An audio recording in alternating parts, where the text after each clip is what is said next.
الحمد لله نحمده ونستعينه ونستغفره ونؤمن به ونتوكل عليه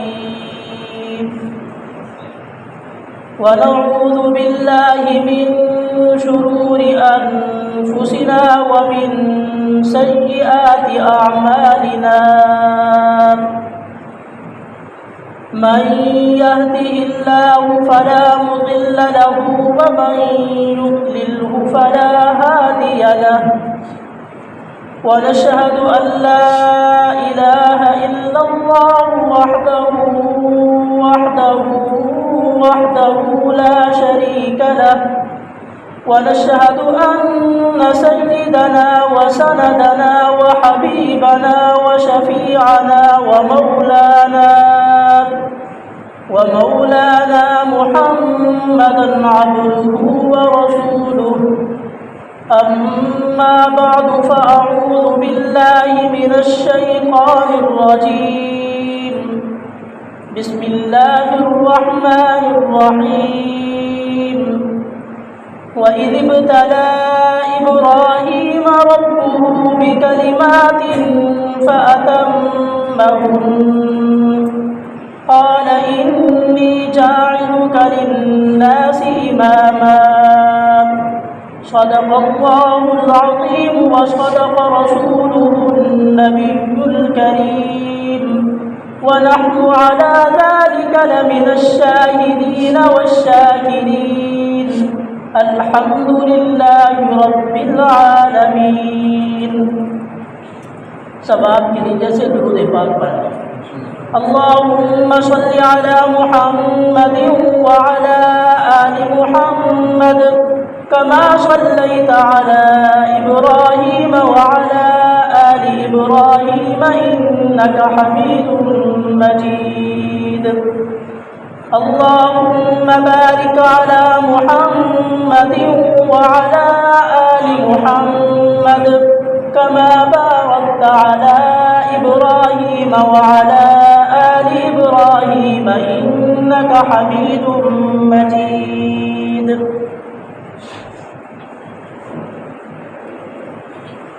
میرے محترم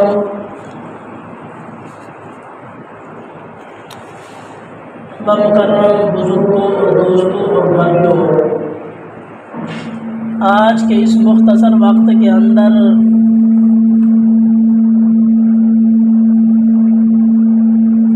آپ حضرات کے سامنے حضرت ابراہیم علیہ السلام کے امتحانات کا تذکرہ مختصراً کرنا ہے. دعا ہے رب کریم سے کہ اللہ تبارک و تعالی حق سچ کہنے کی توفیق عطا فرمائے، اس کو سمجھ کر ہم سب کو اس پر عمل کرنے کی توفیق عطا فرمائے. میرے بھائیوں، سیدنا ابراہیم خلیل اللہ علیہ السلام اللہ تبارک و تعالی کے برگزیدہ چنے ہوئے پسندیدہ پیغمبر ہیں اور خلیل اللہ ہیں، یعنی اللہ کے دوست. اللہ تبارک و تعالی نے حضرت ابراہیم علیہ السلام کو مختلف امتحانات سے آزمایا. حضرت ابراہیم علیہ السلام کو امتحانات کے اندر جب کامیاب ہوئے تو اللہ تبارک و تعالی نے ابراہیم علیہ السلام کو اپنا پسندیدہ پیغمبر بنا لیا، اپنا دوست بنا لیا. کسی نے حضرت ابراہیم علیہ السلام سے پوچھا کہ آپ اللہ کے خلیل کیسے بنے، اللہ کے دوست اور اللہ کے ہاں اتنا زیادہ پسندیدہ کیسے بنے ہیں؟ تو ابراہیم علیہ السلام نے ارشاد فرمایا کہ اللہ تبارک و تعالی نے مجھے آزمائشوں میں مبتلا کیا، میرے امتحانات لیے، جب میں ان امتحانات میں کامیاب ہوا تو اللہ تبارک و تعالیٰ نے مجھے اپنا خلیل بنا لیا۔ اللہ تبارک و تعالیٰ نے مجھ سے جان مانگی تو میں نے اپنی جان کو آگ کے حوالے کر دیا۔ اللہ تبارک و تعالیٰ نے مال مانگا، میں نے مہمانوں پر اپنا مال خرچ کر دیا۔ اللہ تبارک و تعالیٰ نے مجھ سے وطن کی قربانی مانگی تو میں نے اپنا وطن چھوڑ دیا۔ اللہ تبارک و تعالیٰ نے مجھ سے اولاد کی قربانی مانگی تو میں نے اپنی اولاد کو پیش کر دیا۔ جب ان تمام امتحانات کے اندر میں کامیاب ہوا تو پھر اللہ تبارک و تعالیٰ نے مجھے اپنا پسندیدہ بندہ بنا لیا۔ تو اسی بات کو اللہ تبارک و تعالیٰ نے قرآن کریم میں ارشاد فرمایا، وَإِذِ ابْتَلَىٰ إِبْرَاهِيمَ رَبُّهُ بِكَلِمَاتٍ فَأَتَمَّهُنَّ کہ ابراہیم علیہ السلام کو ہم نے چند چیزوں کے اندر آزمائش کی، ان کا امتحان لیا تو اس امتحان کے اندر پورے کامیاب ہوئے۔ جیسے بچے امتحان دیتے ہیں تو مختلف پرچے ہوتے ہیں امتحانوں کے، کوئی مشکل بھی ہوتا ہے، کوئی آسان بھی ہوتا ہے، تو ہر ایک اپنی طبیعت اور اپنے ذوق کے مطابق ہر پرچے کی تیاری کرتا ہے۔ تو اسی طریقے سے اللہ تبارک و تعالیٰ نے بھی ابراہیم علیہ السلام کے مختلف امتحان دیے، اور ان امتحانات کا تذکرہ قرآن کریم میں مختلف جگہوں پر اللہ تبارک و تعالیٰ نے فرمایا۔ ان سب کا نتیجہ وہ اللہ تبارک و تعالیٰ نے اس آیت کے اندر بیان فرمایا ہے، وَإِذِ ابْتَلَىٰ إِبْرَاهِيمَ رَبُّهُ بِكَلِمَاتٍ فَأَتَمَّهُنَّ کہ جب ابراہیم علیہ السلام ان امتحانات کے اندر کامیاب ہوئے تو پھر ہم نے ان کو یہ انعام عطا فرمایا، قال انی جاعلک للناس اماما کہ پوری امت کا، پوری انسانیت کا ہم نے ان کو مقتدا بنا دیا، پوری امت کا ہم نے ان کو پیشوا بنا دیا۔ حتیٰ کہ آپ صلی اللہ علیہ وسلم امام الانبیاء ضرور ہیں، لیکن آپ صلی اللہ علیہ وسلم بھی ملت ابراہیمی کے مطابق چل رہے ہیں۔ تو اللہ تبارک و تعالیٰ نے ابراہیم علیہ السلام کو جب وہ امتحانات کے اندر کامیاب ہوئے تو ان کو یہ انعام عطا فرمایا کہ ان کو پوری ملت کے لیے، پوری انسانیت کے لیے امام اور مقتدا بنا دیا۔ تو حضرت ابراہیم علیہ السلام جب پیدا ہوئے تو بچپن ہی سے امتحانات کا سلسلہ شروع ہوا۔ اللہ کا جو پیغمبر، اللہ جس کو بھیجتے ہیں، جس نبی کو بھیجتے ہیں، ہمارا عقیدہ یہ ہے کہ ہر بندہ نبی نہیں بن سکتا، بلکہ جس کا انتخاب اللہ تبارک و تعالیٰ کر لیتے ہیں، جس کو اللہ تبارک و تعالیٰ چن لیتے ہیں، وہی اللہ تبارک و تعالیٰ کا پیغمبر بنتا ہے۔ پھر جو اللہ کا پیغمبر ہوتا ہے وہ معصوم ہوتا ہے، اللہ تبارک و تعالیٰ اس کی حفاظت فرماتے ہیں، وہ ماں کی گود کے اندر بھی معصوم ہوتا ہے، بچپن کے اندر بھی معصوم ہوتا ہے، نبوت ملنے کے بعد بھی وہ معصوم ہوتا ہے۔ اللہ پاک اس کی حفاظت فرماتے ہیں، خلاف شرع کوئی کام ان سے نہیں ہوتا، کسی زمانے کے اندر بھی، نبوت ملنے سے پہلے بھی اور نبوت ملنے کے بعد بھی۔ تو ابراہیم علیہ السلام ابھی بچے تھے، بچپن ہی سے ابراہیم علیہ السلام کے امتحانات کا آغاز ہوا۔ جب انہوں نے دیکھا گھر کے اندر کہ میری اماں اور میرا ابا یہ مٹی کے بت بناتے ہیں، پتھروں کے بت بناتے ہیں، پھر ان کی پوجا کرتے ہیں، تو ایک دن اپنی والدہ سے سوال کیا کہ امی جان یہ بتاؤ کہ میرا رب کون ہے؟ تو ابراہیم علیہ السلام کو ان کی والدہ نے کہا کہ آپ کا رب میں ہوں۔ تو فرمانے لگے رب تو وہ ہوتا ہے جو کسی کا محتاج نہیں ہوتا، سب اسی کے محتاج ہوتے ہیں۔ آپ کو بھی کھانے کی ضرورت، آپ کو بھی پینے کی ضرورت، آپ کی بھی ضروریات ہے، تو آپ پھر کیسے رب ہیں؟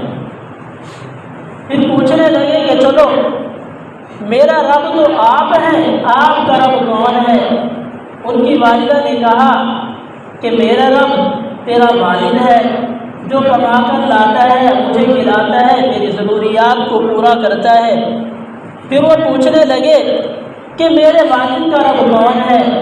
تو ان کی والدہ نے کہا کہ اس کا رب جو ہمارا بادشاہ ہے وقت کا وہ ہے، اس نے ہمیں رقبہ دے رکھا ہے، ہمیں جائیدادیں دے رکھی ہیں، اس کی وجہ سے ہم کھا پی رہے ہیں، تو تیرے باپ کا رب وہ ہے۔ تو ابراہیم علیہ السلام فرمانے لگے کہ وہ رب کیسے ہو سکتا ہے؟ ہم میں اور اس میں تو کوئی فرق نہیں ہے، جیسے ہمارے دو ہاتھ اس کے بھی دو ہاتھ، ہماری دو آنکھیں اس کی بھی دو آنکھیں، ہمارا منہ، ہماری زبان، ہمارا کان، جیسے ہم کھاتے پیتے ہیں وہ بھی ویسے کھاتا پیتا ہے، جیسے ہم چلتے پھرتے ہیں وہ بھی ویسے چلتا پھرتا ہے، جیسے ہم دوسروں کے محتاج ہیں وہ بھی دوسروں کا محتاج ہے، تو وہ ہمارا رب کیسے ہو سکتا ہے؟ تو ان کی والدہ نے کہا کہ آپ چپ کر جاؤ، بڑوں کے آگے نہیں بولتے، ایسے سوالات نہیں کرتے۔ جب ان کے والد شام کو آئے تو ان کی والدہ نے انہیں کہا کہ آپ کے بیٹے نے تو آج عجیب عجیب طرح کے سوالات کیے ہیں، ایسی ایسی باتیں وہ کر رہا ہے، وہ کہتا ہے کہ یہ جن بتوں کو تم پوجتے ہو یہ ٹھیک نہیں ہے، یہ جھوٹے بت، یہ جھوٹے خدا ہیں۔ تو ابراہیم علیہ السلام کے والد آزر کہنے لگے کہ جب بچہ گھر کے اندر نکما ہوتا ہے، کوئی کام نہیں ہوتا، تو پھر اس کے دل کے اندر، اس کے ذہن کے اندر اس طرح کے خیالات آتے رہتے ہیں، اس لیے وہ ایسی باتیں کرتا ہے۔ صبح سے اس کو میں اپنے کام پر لے جاؤں گا، دکان پر اس کو مصروف رکھوں گا، جب یہ مصروف رہے گا تو پھر اس کے ذہن میں اس طرح کے کوئی خیالات نہیں آئیں گے۔ تو ابراہیم علیہ السلام کے والد کی دکان تھی، وہ مختلف بت بنا کر چھوٹے بڑے وہاں پر رکھتے تھے اور فروخت کرتے تھے۔ دوسرے دن اپنے بچے ابراہیم علیہ السلام کو اپنے ساتھ لے گئے، دکان سے کچھ بت اٹھائے، کچھ انہوں نے خود اٹھائے، کچھ ابراہیم علیہ السلام کو دیے، لے کر بازار کے اندر چل پڑے، آواز لگا رہے تھے کہ یہ فلاں چیز کا بت ہے، یہ فلاں چیز کا خدا ہے، اس کی یہ خصوصیت، اس کی یہ خصوصیت، یہ اتنا اچھا، یہ اتنا اچھا، یہ لے لو۔ اور ابراہیم علیہ السلام سے کہا کہ جب میں آواز لگاؤں گا کہ یہ فلاں چیز کا بت ہے تو تم میری تصدیق کرنا، تم پیچھے سے یہ آواز لگانا، ہاں ہاں یہ بہت اچھے ہیں، یہ ٹھیک کہہ رہے ہیں، تم لے لو۔ جب بازار کے اندر پہنچے تو ابراہیم علیہ السلام کے والد آواز لگا رہے ہیں کہ یہ پانی کا بت ہے، یہ فلاں چیز کا بت، یہ اتنا اچھا، اس کی یہ خصوصیت، یہ لے لو۔ اور ابراہیم علیہ السلام پیچھے سے آواز لگاتے ہیں کہ اے لوگو، یہ جتنے بھی بت ہیں یہ جھوٹے ہیں، یہ جو کچھ کہہ رہے ہیں یہ سب جھوٹے ہیں، آگے آپ کی مرضی ہے۔ تو ان کے والد نے جب یہ سنا تو وہ کہنے لگے آپ تو دکانداری چمکانے کی بجائے آپ تو دکانداری کو ختم کر رہے ہیں۔ تو پھر ابراہیم علیہ السلام نے اپنے والد کو سمجھایا کہ یہ جو بت ہے یہ نفع اور نقصان کے مالک نہیں ہے، جن کی تم پوجا کر رہے ہو یہ جھوٹے خدا ہیں، ایک اللہ کی عبادت کرو۔ تو ابراہیم علیہ السلام کی بات ان کے والد نے نہیں مانی، تو وہ کہنے لگے کہ اگر آپ اپنی ان باتوں سے باز نہ آئے تو میں تمہیں سخت سے سخت سزا دوں گا، تمہیں گھر سے نکال دوں گا۔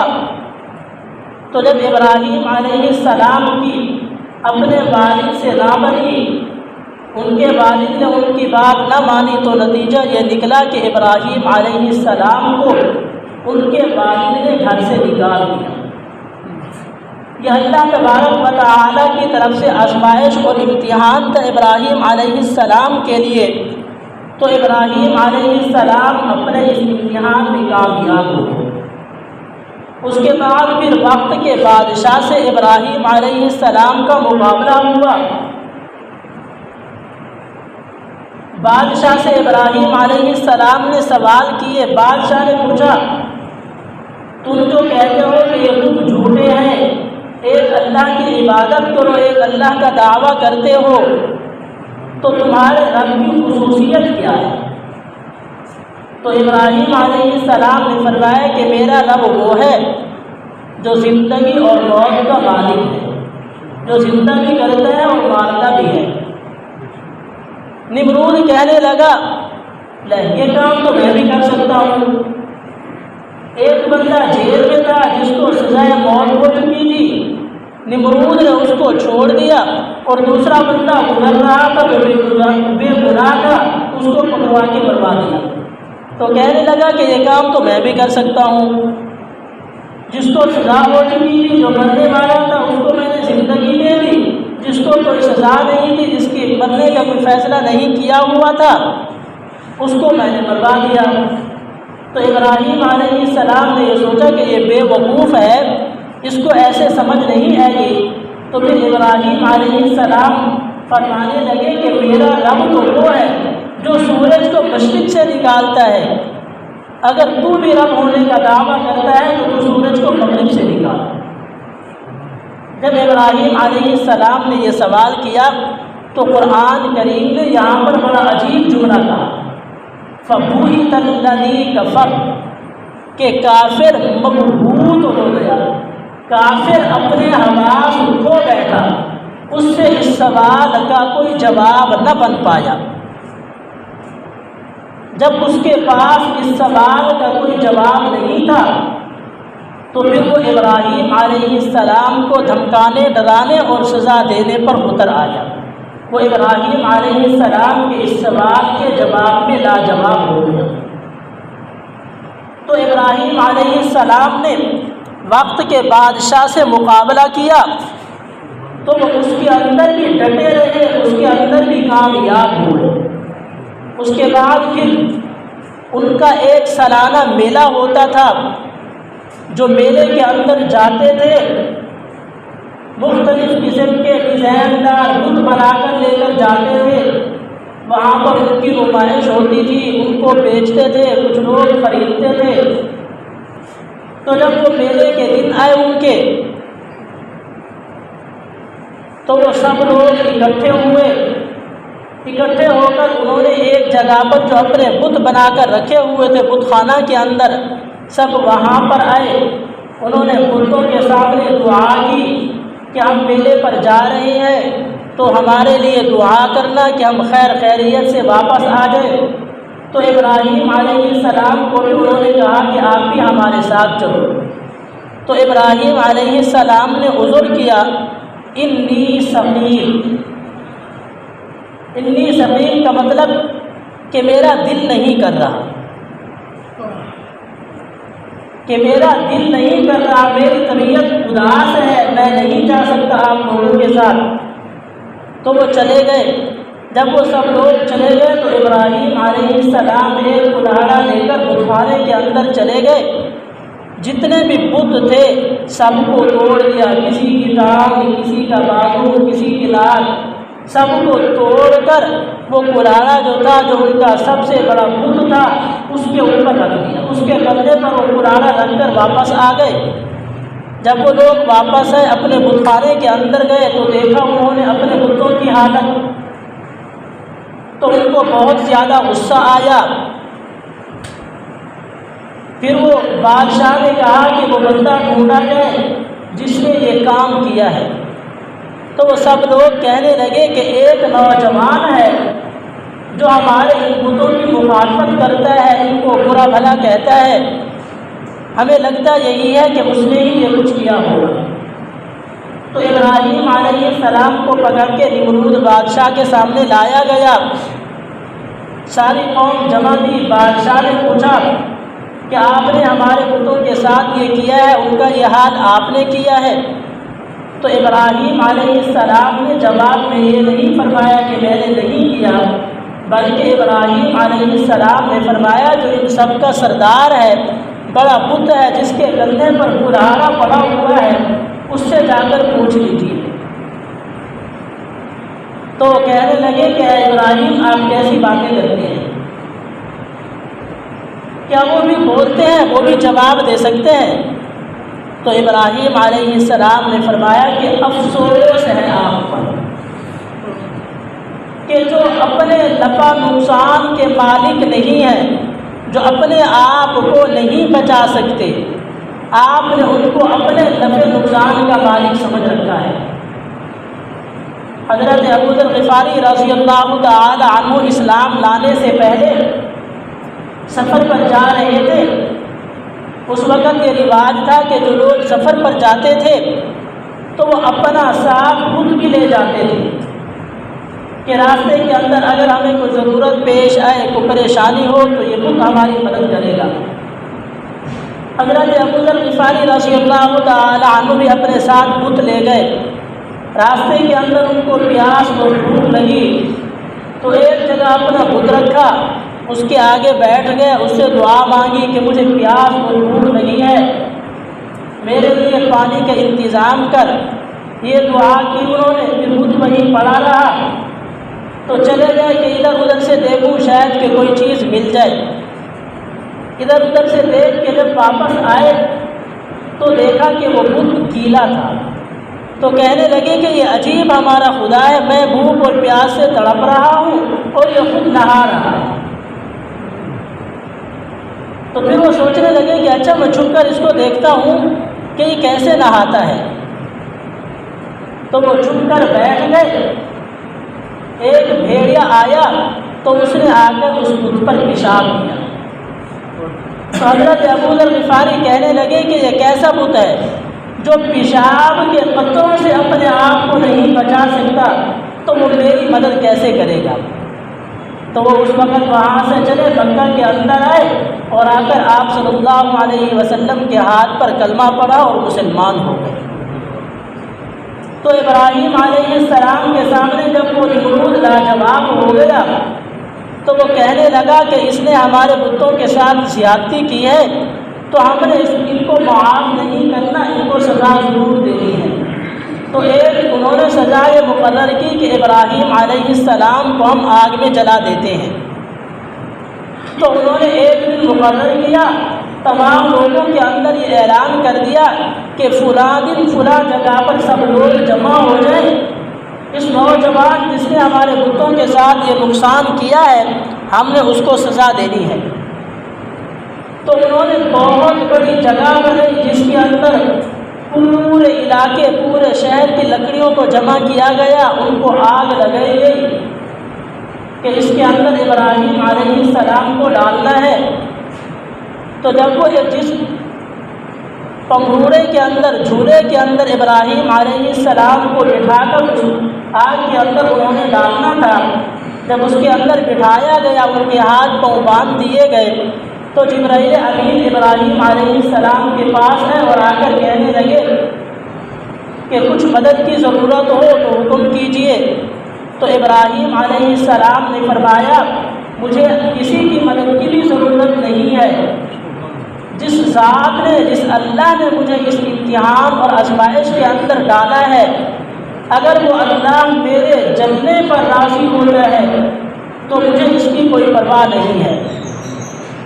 اگر وہ مجھے جلانے کے ساتھ راضی ہے تو میں اس کے لیے بھی تیار ہوں۔ اگر وہ اللہ پاک مجھے جلانا چاہیں گے تو اس کی مرضی، اگر بچانا چاہیں گے تو وہ مجھے بچا لیں گے، مجھے کسی کی مدد کی ضرورت نہیں ہے۔ پھر جبرائیل فرمانے لگے آپ کا یہ پیغام میں اللہ کو پہنچا دوں؟ تو حضرت ابراہیم علیہ السلام نے فرمایا کہ میں جس حال کے اندر بھی ہوں اللہ پاک میرے اس حال کو بہتر جانتے ہیں، اللہ پاک کو یہ حال بتلانے کی ضرورت نہیں ہے، وہ علیم بذات الصدور ہے، اللہ پاک میرے ہر حال کو بہتر جانتے ہیں۔ تو ابراہیم علیہ السلام کو آگ کے اندر ڈال دیا گیا۔ جب ابراہیم علیہ السلام کی اللہ تبارک و تعالیٰ کے ساتھ یہ محبت تھی اللہ تبارک و تعالیٰ کی ذات پر اتنا یقین تھا، تو اللہ تبارک و تعالیٰ نے بھی جو آپ کے پاس پیغام بھیجا تھا وہ کسی فرشتے کے حوالے سے نہیں بھیجا تھا، بلکہ ڈائریکٹ اللہ تبارک و تعالیٰ نے آپ کو خطاب کیا تھا، قلنا یا نار کونی بردا وسلاما علی ابراہیم، کہ آگ میرے ابراہیم پر سلامتی والی بن جا، اتنا ٹھنڈی بھی نہ کہ تکلیف ہونے لگے میرے محبوب کو، اتنا گرم بھی نہ کہ تپش کی وجہ سے ان کو تکلیف ہونے لگے، بلکہ سلامتی والی بن جا۔ تو ابراہیم علیہ السلام کو آگ کے اندر ڈالا گیا، اللہ تبارک و تعالیٰ نے اپنے خلیل کی حفاظت فرمائی، ابراہیم علیہ السلام اس امتحان کے اندر بھی کامیاب ہوئے۔ پھر اللہ تبارک و تعالیٰ نے ابراہیم علیہ السلام سے اور امتحان مانگا، اولاد کی قربانی کے بڑھاپے کے اندر مانگ مانگ کر اللہ تبارک و تعالیٰ نے ان کو بیٹا عطا فرمایا، اسماعیل علیہ السلام۔ تو اللہ تبارک و تعالیٰ نے بیٹے کی قربانی مانگی۔ ابراہیم علیہ السلام نے خواب میں دیکھا کہ اللہ تبارک و تعالیٰ فرما رہے ہیں کہ اپنے بیٹے کی قربانی کرو، اپنے بیٹے کو ذبح کرو۔ ایک دن دیکھا، سوچنے لگے کہ پتہ نہیں یہ خواب ہے یا خیال ہے۔ دوسرے دن پھر یہی دیکھا تو ان کو یقین ہو گیا کہ یہ خواب ہے، تو اللہ تبارک و تعالیٰ کی راہ کے اندر 100 اونٹ قربان کر دیے۔ تیسرے دن رات کو پھر یہی خواب دیکھا، تو ابراہیم علیہ السلام اپنے بیٹے کو اللہ کی راہ کے اندر قربان کرنے کے لیے تیار ہو گئے۔ تب الحج کو ابراہیم علیہ السلام نے صبح کو اسماعیل علیہ السلام کی والدہ سے کہا کہ میرے بیٹے کو تیاری کراؤ، میں اس کو کسی بڑے آدمی کے یہاں مہمان کے طور پر لے کر جانا چاہتا ہوں۔ تو تیاری کی، ابراہیم علیہ السلام اپنے بیٹے اسماعیل علیہ السلام کو لے کر گئے، اللہ کی راہ کے اندر ان کو قربان کیا، ان کے گلے پر چھری چلی۔ تو اللہ تبارک و تعالیٰ نے ابراہیم علیہ السلام کا یہ امتحان بھی قبول کیا کہ اللہ تبارک و تعالیٰ نے اسماعیل علیہ السلام کی بجائے جنت سے ایک دمبا بھیجا جس کو ذبح کیا گیا۔ اور اللہ تبارک و تعالیٰ کو ابراہیم علیہ السلام کا یہ امتحان اتنا پسند آیا کہ اللہ تبارک و تعالیٰ نے قیامت تک آنے والی امت کو، آپ صلی اللہ علیہ وسلم کی امت کو یہ حکم دے دیا ہے کہ 10 ذوالحج پر حضور کی امت کے جو مالدار لوگ ہیں ان پر قربانی کرنا واجب ہے۔ اسی طریقے سے اللہ تبارک و تعالیٰ نے ابراہیم علیہ السلام سے یہ امتحان مانگا کہ اپنی گھر والی کو اور اپنے معصوم بچے کو ایک ویران وادی کے اندر چھوڑ کر آؤ۔ تو ابراہیم علیہ السلام اللہ تبارک و تعالیٰ کے حکم سے وہاں پر ان کو چھوڑ کر آئے۔ جب اماں ہاجرہ اور اسماعیل علیہ السلام کو ابراہیم علیہ السلام وہاں پر چھوڑ کر جا رہے تھے، اللہ پاک نے یہ حکم فرمایا تھا کہ ان کو وہاں پر چھوڑ کر آنا ہے اور کوئی بات نہیں کرنی ان سے۔ ان کے پاس تھوڑا سا ستو تھا اور مشکیزے کے اندر تھوڑا سا پانی تھا۔ جب ابراہیم علیہ السلام چھوڑ کر واپس آنے لگے تو اماں ہاجرہ نے پوچھا کہ ہمیں یہاں کیوں چھوڑ کر جا رہے ہو، کس کے سہارے چھوڑ کر جا رہے ہو؟ ابراہیم علیہ السلام نے کوئی جواب نہ دیا۔ تو جب ابراہیم علیہ السلام نے کوئی جواب نہ دیا تو اماں ہاجرہ نے پوچھا کہ اپنی مرضی سے چھوڑ کے جا رہے ہو یا اللہ پاک کے حکم سے چھوڑ کے جا رہے ہو؟ تو ابراہیم علیہ السلام نے اشارہ کر کے بتلایا کہ اللہ پاک کے حکم سے چھوڑ کے جا رہا ہوں۔ تو تب وہ کہنے لگی کہ جب اللہ پاک کے حکم سے چھوڑ کے جا رہے ہو تو ہمیں کسی چیز کی کوئی پرواہ نہیں ہے، اللہ پاک ہی ہماری مدد فرمائیں گے، ہمارے لیے اللہ پاک ہی کافی ہے۔ تو جب کچھ دنوں کے بعد جو پانی تھا، جو ستو تھا، جب تو ختم ہوا تو ان کو پیاس لگی۔ اسماعیل علیہ السلام پیاس کی وجہ سے تڑپ رہے تھے، اپنی ایڑی زمین پر رگڑ رہے تھے۔ تو اماں ہاجرہ نے صفا اور مروہ اس پہاڑی کے درمیان دوڑ لگئی پانی کی تلاش کے لیے۔ تو وہاں پر انہوں نے 7 چکر لگائے۔ جب 7 چکر لگا کر آئی دیکھا تو ابراہیم علیہ السلام کی ایڑی جہاں لگ رہی تھی وہاں سے اللہ تبارک و تعالی نے پانی کا چشمہ جاری کر دیا۔ تو اماں ہاجرہ نے جب آئیں پانی کو دیکھا تو انہوں نے اس کے ارد گرد کنکریوں کی چھوٹی سی دیوار بنائی کہ پانی رک جائے، جمع ہو جائے۔ پھر اماں ہاجرہ نے پانی سے کہا کہ زمزم، زمزم کا مطلب ہوتا ہے کہ ٹھہر جا، رک جا، تو وہیں پر وہ پانی رک گیا۔ آپ صلی اللہ علیہ وسلم نے ارشاد فرمایا کہ اگر اماں ہاجرہ پانی کو زمزم نہ کہتی، رکنے کا نہ کہتی، تو پانی نہ رکتا، پوری دنیا کے اندر یہ زمزم کا پانی پھیل جاتا۔ تو اللہ تبارک و تعالیٰ کو اپنے محبوب کا یہ امتحان اتنا پسند آیا کہ اس پانی کا نام بھی زمزم رکھ دیا۔ تو جب ابراہیم علیہ السلام ان تمام امتحانوں کے اندر کامیاب ہوئے تو ان تمام امتحانوں کا نتیجہ خلاصہ اللہ تبارک و تعالیٰ نے قرآن کریم میں بیان کیا۔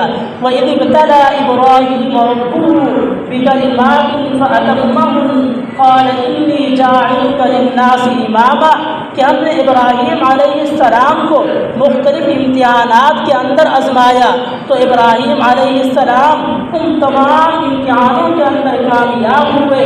جب ابراہیم علیہ السلام تمام امتحانوں میں کامیاب ہوئے تو نتیجہ انعام ہم نے یہ دیا، انی جاعلک للناس اماما، کہ ہم نے تمام لوگوں کا ابراہیم علیہ السلام کو مقتدا بنا دیا۔ یہ مختصراً ابراہیم علیہ السلام کے امتحانات کا تذکرہ کیا ہے آپ حضرات کے سامنے۔ آئندہ جمعہ انشاءاللہ تفصیلی طور پر قربانی کے عنوان پر بات کریں گے۔ جو کچھ کہا سنا ہے اللہ پاک اپنی بارگاہ میں قبول فرمائے، ہم سب کو اس پر عمل کرنے کی توفیق عطا فرمائے، آمین۔ وآخر دعوانا ان الحمد للہ رب